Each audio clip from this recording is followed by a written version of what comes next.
सत श्री अकाल दोस्तों, लफ्ज़ां दी दुनिया LDD TV ते तुहाडा एक बार फिर स्वागत है। मैं जसवीर सिंह।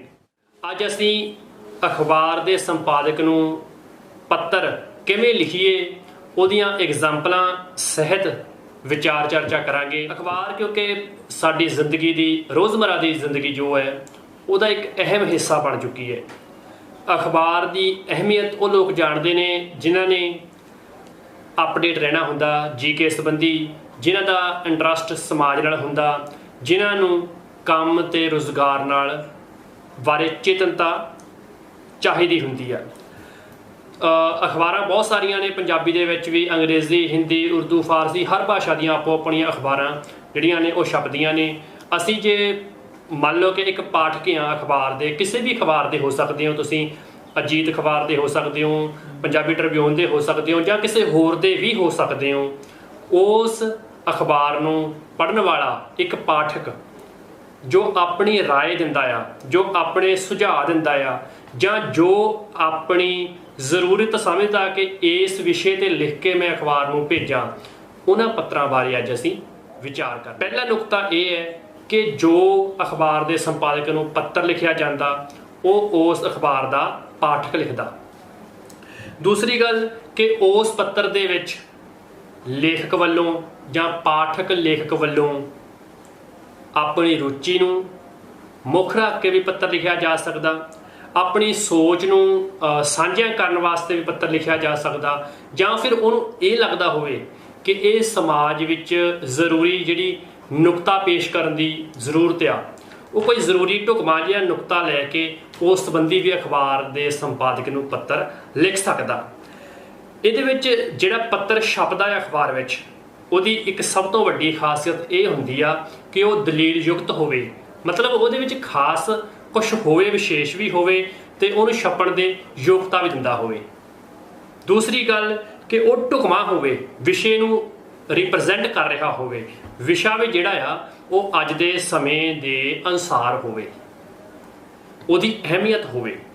उस तो बाद ये जो पत्र आ, जो तुसीं पत्र अपनी अखबार के संपादक नूं लिख रहे हो, उस पत्र के तहत लोक राय बननी शुरू हो जाती आ।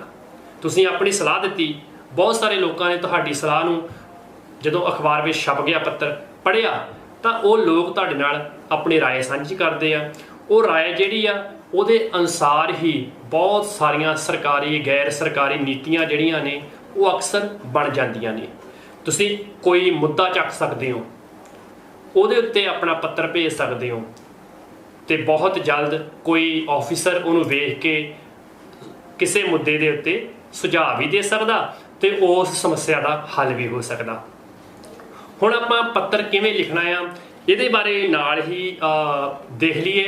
एक नमूना देख लो कि सब तो पहला सेवा विखे जो भी संबोधनी शब्द लिखते हैं असीं वो लिखना, फिर उस तो बाद अखबार के संपादक नूं बुलाना में, जिमें कि असीं कह सकते हैं संपादक साहिब, संपादक जी, उस तो हेठां अखबार का नाम लिखना, उस तो आखिर दे उत्ते जिमें अजीत जलंधर हो गया, ट्रिब्यून जिहड़ी आ पंजाबी दी वो चंडीगढ़ हो गया।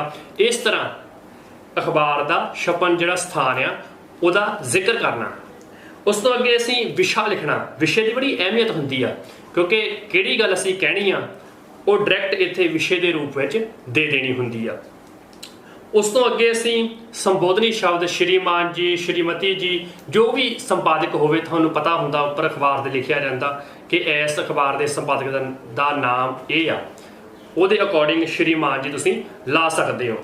उस तो बाद अपना जिहड़ा विस्तार सहित खत लिख दिता जाता, पत्र लिख दिता जाता कि मैं आप विषा जिहड़ा लैके उहदे ते प्रॉपर वेच एग्जाम्पल जिवें तुहानूं समझावांगे, दस्सांगे, उस अकॉर्डिंग वो पत्र लिखिया जाता। आखिर दे उत्ते धन्नवाद सहित शिष्टाचारी शब्द आ ये वरत्या जाता, ते उस तो आखिर ते लिखिया जाता तुहाडा पाठक, तुहाडा शुभ चिंतक, फिर अपना नाम, अपना एड्रैस, ते एक हथ अपनी जिहड़ी लिखण तरीक आ, जिन्हों असीं डेट कहने या मिति, वो भी लिख दी जाती है। ये सी पैटर्न कि असीं कोई पत्र अखबार के संपादक नूं किवें लिखना। अज असीं दो उदाहरण लवांगे। सब तो पहली उदाहरण जिहड़ी आ वो सड़कां अते ਦੁਰਘਟਨਾਵਾਂ ਬਾਰੇ ਆ।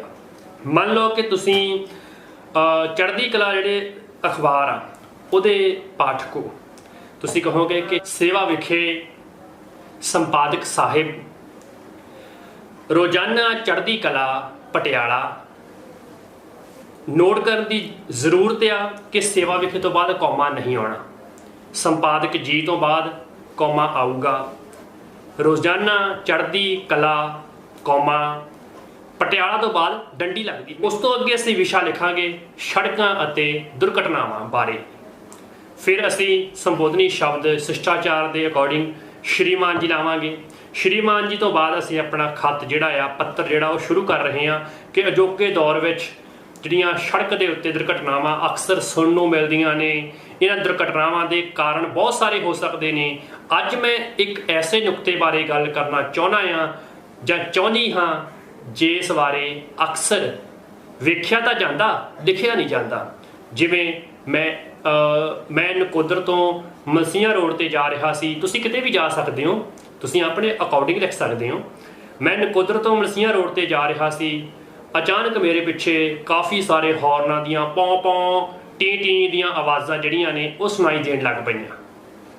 ਮੈਂ ਅਚਾਨਕ ਆਪਣਾ ਜਿਹੜਾ ਮੋਟਰਸਾਈਕਲ ਜਾਂ ਬਾਈਕ ਕੱਚੇ ਰਾਹ ਤੇ ਲਾ ਲਿਆ ਤਾਂ ਮੈਂ ਪਿੱਛੇ ਮੁੜ ਕੇ ਵੇਖਿਆ 2 ਬੱਸਾਂ ਬਰਾਬਰ ਬੜੀ ਹੀ ਤੇਜ਼ ਸਪੀਡ ਨਾਲ ਇੱਕ ਦੂਜੇ ਦਾ ਜਿਵੇਂ ਮੁਕਾਬਲਾ ਨਹੀਂ ਕਰ ਰਹੀਆਂ ਹੁੰਦੀਆਂ ਇਵੇਂ ਆ ਰਹੀਆਂ ਸੀ। ਮੇਰੇ ਕੋਲ ਦੀ ਲੰਘੀਆਂ, ਮੈਨੂੰ ਹੈਰਤ ਹੋਈ, ਹੈਰਾਨੀ ਹੋਈ ਕਿ ਇਹ ਕੀ ਹੋ ਰਿਹਾ। ਸੜਕਾਂ ਦੀ ਹਾਲਤ ਤਾਂ ਤੁਹਾਨੂੰ ਪਹਿਲਾਂ ਹੀ ਪਤਾ ਆ ਕਿ ਬਹੁਤ ਖਰਾਬ ਹੋ ਚੁੱਕੀ ਆ। ਫਿਰ ਮੈਂ ਅੱਗੇ ਜਾ ਕੇ ਵੇਖਿਆ ਕਿ ਬੜਾ ਹੀ ਚੀਕ ਚਿਹਾੜਾ ਪਿਆ ਹੋਇਆ, ਲੋਕ ਭੱਜੇ ਆ ਰਹੇ ਨੇ। ਇੱਕ ਬੱਸ ਇੱਕ ਟਾਹਲੀ ਨਾਲ ਟਕਰਾ ਜਾਂਦੀ ਆ, ਦੂਸਰੀ ਬੱਸ ਇੱਕ ਟਰੈਕਟਰ ਨਾਲ ਟਕਰਾ ਜਾਂਦੀ ਆ। ਲੋਕ ਕਹਿੰਦੇ ਨੇ ਚਲੋ ਸ਼ੁਕਰ ਆ ਜਾਨਾਂ ਬਚ ਗਈਆਂ, ਪਰ ਮੈਂ ਵੇਖਦਾ ਆ ਕਿ ਬੇਸ਼ੱਕ ਲੋਕਾਂ ਦੀਆਂ ਜਾਨਾਂ ਬਚ ਗਈਆਂ ਪਰ ਉਹਨਾਂ ਦੀਆਂ ਸੱਟਾਂ ਬੜੀਆਂ ਡੂੰਘੀਆਂ ਲੱਗ ਚੁੱਕੀਆਂ ਨੇ, ਵੱਡੀਆਂ ਨੇ। ਜ਼ਖਮੀਆਂ ਨੂੰ ਨੇੜਲੇ ਹਸਪਤਾਲ ਵਿੱਚ ਲਿਜਾ ਰਹੇ ਨੇ ਲੋਕ ਚੱਕ ਕੇ। ਤੇ ਇੱਥੇ ਸਵਾਲ ਇਹ ਖੜਦਾ ਕਿ ਇਹੋ ਜਿਹੇ ਡਰਾਈਵਰਾਂ ਨੂੰ ਚੁਣਿਆ ਕਿਉਂ ਗਿਆ, ਇਹੋ ਜਿਹੇ ਮੂੜਮੱਤ ਡਰਾਈਵਰਾਂ ਨੂੰ ਕੱਢ ਕਿਉਂ ਨਹੀਂ ਦਿੱਤਾ ਜਾਂਦਾ, ਜਾਂ ਇਹਨਾਂ ਦੀ ਕੋਈ ਵਿਸ਼ੇਸ਼ ਟ੍ਰੇਨਿੰਗ ਹੋਣੀ ਬੜੀ ਹੀ ਲਾਜ਼ਮੀ ਹੈ।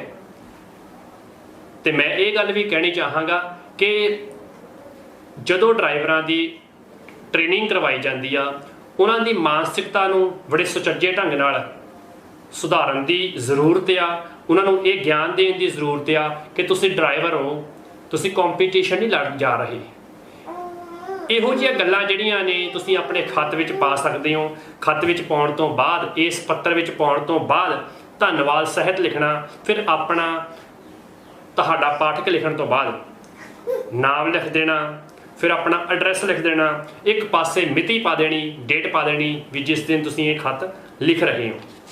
ਪਹਿਲਾ ਖੱਤ ਸਾਡਾ, ਪਹਿਲਾ ਪੱਤਰ ਸਾਡਾ ਇੱਥੇ ਸਮਾਪਤ ਹੁੰਦਾ। ਦੂਸਰਾ ਜਿਹੜਾ ਆ ਉਹਦੇ ਵਿੱਚ ਹੈ ਪੇਂਡੂ ਵਸੇਬੇ ਵਿੱਚ ਯੋਜਨਾਬੰਦੀ ਦੀ ਲੋੜ ਬਾਰੇ, ਮਤਲਬ ਰਹਿਣ ਸਹਿਣ ਬਾਰੇ ਕੀ ਸਮੱਸਿਆਵਾਂ ਆਉਂਦੀਆਂ ਨੇ ਅਕਸਰ ਪਿੰਡਾਂ ਦੇ ਵਿੱਚ, ਉਹਦੇ ਬਾਰੇ ਅਸੀਂ ਚਰਚਾ ਕਰਨ ਲੱਗੇ ਹਾਂ।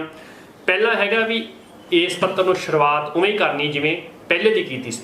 ਫਿਰ ਆਮ ਕਰਕੇ ਅਸੀਂ ਸੁਣਦੇ ਹਾਂ ਕਿ ਜਿਹੜੇ ਪੇਂਡੂ ਇਲਾਕੇ ਨੇ ਉਹ ਅੱਜ ਕੱਲ੍ਹ ਸ਼ਹਿਰਾਂ ਵਰਗੇ ਹੋ ਚੁੱਕੇ ਨੇ, ਉਹਨਾਂ ਦੇ ਵਿੱਚ ਨਵੀਆਂ ਉਸਾਰੀਆਂ ਹੋ ਚੁੱਕੀਆਂ, ਬਹੁਤੇ ਜਿਹੜੇ ਭਵਨ ਨੇ, ਇਮਾਰਤਾਂ ਨੇ ਉਹ ਸ਼ਹਿਰੀ ਢੰਗ ਦੀਆਂ ਬਣ ਚੁੱਕੀਆਂ ਨੇ। ਪਰ ਵੱਡੀ ਸਮੱਸਿਆ ਇਹ ਹੈ ਕਿ ਪਹਿਲਾਂ ਵਾਂਗ ਹੀ ਅੱਜ ਵੀ ਵਸੇਬੇ ਦੀਆਂ ਜਿਹੜੀਆਂ ਯੋਜਨਾਬੰਦੀ ਆ ਉਹ ਪਿੰਡਾਂ ਵਿੱਚ ਹਾਲੇ ਨਹੀਂ ਹੋਈ। ਮੈਨੂੰ ਇਉਂ ਲੱਗਦਾ ਆ ਕਿ ਪਿੰਡ ਦੇ ਲੋਕ ਜਿਹੜੇ ਨੇ ਜੋ ਅਮੀਰ ਹੋ ਚੁੱਕੇ ਨੇ ਉਹ ਤਾਂ ਆਪਣੇ ਘਰਾਂ ਨੂੰ ਸਾਫ਼ ਸੁਥਰਾ ਰੱਖਣ ਲਈ, ਆਪਣੇ ਘਰਾਂ ਨੂੰ ਸੁਧਾਰਨ ਦੇ ਲਈ ਜਾਂ ਪਾਣੀ ਗਾਰੇ ਤੋਂ ਸੜਕਾਂ ਤੇ ਬਚਾਉਣ ਦੇ ਲਈ ਯੋਜਨਾ ਕਰ ਲੈਂਦੇ ਨੇ, ਢੰਗ ਤਰੀਕਾ ਲੱਭ ਲੈਂਦੇ ਨੇ। ਪਰ ਪੁਰਾਣੇ ਜੋ ਵਸਨੀਕ ਨੇ ਜਿਨ੍ਹਾਂ ਦੇ ਘਰ ਕੱਚੇ ਨੇ ਉਹਨਾਂ ਦੀ ਸਮੱਸਿਆ ਵੱਡੀ ਬਣ ਜਾਂਦੀ ਆ। ਕਾਰਨ ਕਿ ਸੜਕਾਂ ਉੱਚੀਆਂ ਹੋ ਰਹੀਆਂ ਨੇ, ਉਹਨਾਂ ਦੇ ਘਰ ਤੇ ਦਰ ਉਵੇਂ ਦੇ ਉਵੇਂ ਨੀਵੇਂ ਦੇ ਨੀਵੇਂ ਰਹਿ ਜਾਂਦੇ ਆ। ਉਹ ਪਾਣੀ ਜਿਹੜਾ ਆ ਉਹਨਾਂ ਦੇ ਘਰਾਂ ਦੇ ਵਿੱਚ ਚਲਾ ਜਾਂਦਾ ਆ। ਵੱਡੀ ਸਮੱਸਿਆ ਇਹ ਆਉਂਦੀ ਆ ਕਿ ਸੜਕਾਂ ਉੱਤੇ ਪਾਣੀ ਖੜਨ ਦੇ ਨਾਲ ਛੋਟੇ ਛੋਟੇ ਛੱਪੜ ਬਣ ਜਾਂਦੇ ਆ। ਇਹ ਛੱਪੜ ਜਿਹੜੇ ਨੇ ਲੰਘਣ ਵਾਲੇ ਲਈ ਬੜੀ ਮੁਸ਼ਕਲ ਪੈਦਾ ਕਰਦੇ ਆ। ਮੈਂ ਦਰਖਾਸਤ ਕਰਦਾ ਹਾਂ कि इन्हां दे हल लई, क्योंकि ये समस्या सिर्फ साडे पिंड दी नहीं, बाकी लोकां दे पिंडां दी भी हो सकती आ, पंजाब दे होरनां पिंडां दी समस्या भी ये हो सकती आ। इस करके मेरी ये अपील आ कि पिंडां नूं जिहड़ा वसेबा आ पिंडां दा उहनूं एक योजनाबंदी ढंग नाल सुधार करना चाहिदा। एक योजनाबंद ढंग नाल जो सुधार होऊगा तां पिंड तरक्की करनगे, पिंडां दी तरक्की जिहड़ी आ ओह देश दी तरक्की आ। ते इस तरह ये जो अपना पत्तर आ ਉਹ ਤੁਸੀਂ ਆਪਣੀ ਭਾਸ਼ਾ ਵਿੱਚ, ਆਪਣੇ ਸ਼ਬਦਾਂ ਵਿੱਚ, ਆਪਣੀ ਰੁਚੀ ਅਨੁਸਾਰ ਤੇ ਆਪਣੇ ਢੰਗ ਵਿੱਚ ਲਿਖ ਸਕਦੇ ਹੋ। ਵੱਡੀ ਗੱਲ ਇਹ ਹੈ ਕਿ ਇਸ ਪੱਤਰ ਦੀ ਸ਼ਬਦਾਵਲੀ ਤੁਸੀਂ ਆਪਣੇ ਅਨੁਸਾਰ ਲਿਖ ਸਕਦੇ ਹੋ। ਦੂਸਰੀ ਗੱਲ ਕਿ ਜੋ ਪੱਤਰ ਵਿੱਚ ਤੁਸੀਂ ਕਹਿਣਾ ਚਾਹੁੰਦੇ ਹੋ ਉਹ ਜਿੰਨਾ ਸਪਸ਼ਟ ਹੋਊਗਾ, ਜਿੰਨਾ ਸੰਪਾਦਕ ਨੂੰ ਸਮਝ ਆਊਗਾ, ਉਨੀ ਹੀ ਜਲਦੀ ਛਪਣ ਦੀ ਸੰਭਾਵਨਾ ਵੱਧ। ਮੈਨੂੰ ਲੱਗਦਾ ਹੈ ਕਿ ਇਹ ਦੋ ਜੋ ਪੱਤਰ ਨੇ ਇਹ ਜਿਨ੍ਹਾਂ ਦੇ ਸਿਲੇਬਸ ਦਾ ਹਿੱਸਾ ਆ ਉਹਨਾਂ ਲਈ ਤਾਂ ਉਹ ਮੁਬਾਰਕਬਾਦ, ਪਰ ਬਹੁਤ ਸਾਰੇ ਇਹ ਪੱਤਰ ਜਿਹੜੇ ਨੇ ਉਹ ਆਮ ਇਨਸਾਨ ਦੀ ਜ਼ਿੰਦਗੀ ਨੂੰ ਟੱਚ ਕਰਦੇ ਨੇ, ਛੂਹਦੇ ਨੇ। ਲਾਜ਼ਮੀ ਹੈ ਕਿ ਤੁਸੀਂ ਪਿੰਡਾਂ ਵਿੱਚ ਵਸਦੇ ਹੋ, ਸ਼ਹਿਰ ਵਿੱਚ ਵਸਦੇ ਹੋ, ਸਮੱਸਿਆਵਾਂ ਆਉਂਦੀਆਂ ਰਹਿੰਦੀਆਂ ਨੇ। ਉਹਨਾਂ ਸਮੱਸਿਆਵਾਂ ਦੇ ਬਾਰੇ ਤੁਹਾਨੂੰ ਵੀ ਲਿਖਣਾ ਚਾਹੀਦਾ। ਤੁਸੀਂ ਕਿਸੇ ਵੀ ਅਖਬਾਰ ਨੂੰ ਪੜ੍ਹਦੇ ਹੋ, ਆਪਣੇ ਅਖਬਾਰ ਦੇ ਸੰਪਾਦਕ ਨੂੰ ਪੱਤਰ ਲਿਖ ਕੇ ਵੇਖੋ ਕੀ ਰਿਜ਼ਲਟ ਨਿਕਲਦਾ। ਸਮੱਸਿਆਵਾਂ ਨੂੰ ਜਦੋਂ ਅਸੀਂ ਕਿਸੇ ਦੇ ਅੱਗੇ ਰੱਖਾਂਗੇ ਹੱਲ ਉਦੋਂ ਹੀ ਹੋਣਾ ਹੈ। ਇਸ ਕਰਕੇ ਇਹ ਪੱਤਰ ਲਿਖਣੇ ਆਉਣੇ ਬੜੇ ਜ਼ਰੂਰੀ ਨੇ। ਤੁਸੀਂ ਬੇਸ਼ੱਕ ਸਟੂਡੈਂਟ ਹੋ, ਬੇਸ਼ੱਕ ਟੀਚਰ ਹੋ, ਜਾਂ ਤੁਹਾਡਾ ਕੋਈ ਹੋਰ ਕੰਮ ਹੋਵੇ। ਇੱਥੇ ਮੈਨੂੰ ਅੱਜ ਇਜਾਜ਼ਤ ਦਿਓ। ਸਤਿ ਸ੍ਰੀ ਅਕਾਲ।